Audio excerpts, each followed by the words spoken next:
માસૂમની જિંદગીની લડાઈ, ચારે બાજુ માત્ર ને માત્ર પાણી.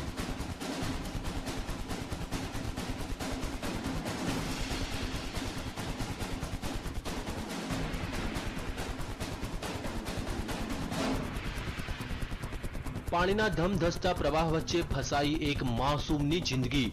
મોતની લહેરો વચ્ચે જીવન અને મરણ વચ્ચે ઝોલા ખાતી માસૂમની જિંદગી. શું આ માસૂમ પોતાનો જીવ બચાવી શકશે ખરો?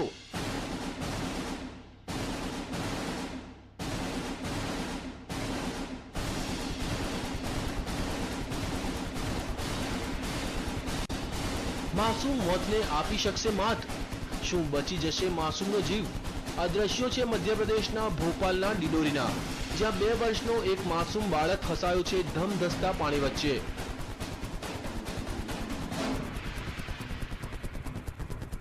આ બાળક રમતો રમતો આ નદીમાં પહોંચી ગયો અને અચાનક પાણીનો પ્રવાહ વધી જતા તે અટવાઈ પડ્યો.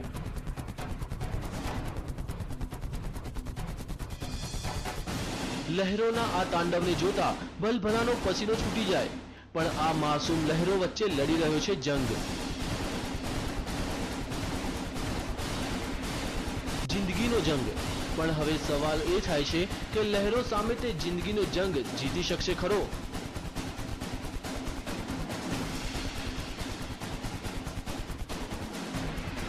તેને કોઈ પણ ભોગે પોતાનો જીવ બચાવવો છે.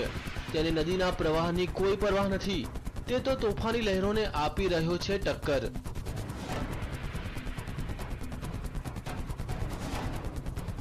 બાળકની આ જિંદગીના જંગને જોતા ગ્રામજનોએ તેને બચાવવાની જહેમત ઉઠાવી. માસૂમને બચાવવાનું રેસ્ક્યુ ઓપરેશન. માસૂમની જિંદગી બચાવવા ગ્રામજનોએ પહેલા રસ્સીનો સહારો લીધો. થોડા ઘણા અંશે તે સફળ પણ થયા, પણ અચાનક તે પાછો પાણીના પ્રવાહમાં તણાઈ ગયો.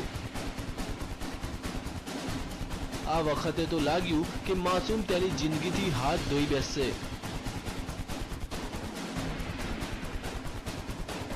પણ ગ્રામજનોએ હિંમત ન હારી અને નદીમાં ઝંપલાવ્યું અને તરતા તરતા માસૂમ સુધી તે પહોંચવામાં સફળ થયા. અનેક પ્રયાસ બાદ તેઓ આ માસૂમની જિંદગી બચાવવામાં સફળ રહ્યા. Bureau report, TV9.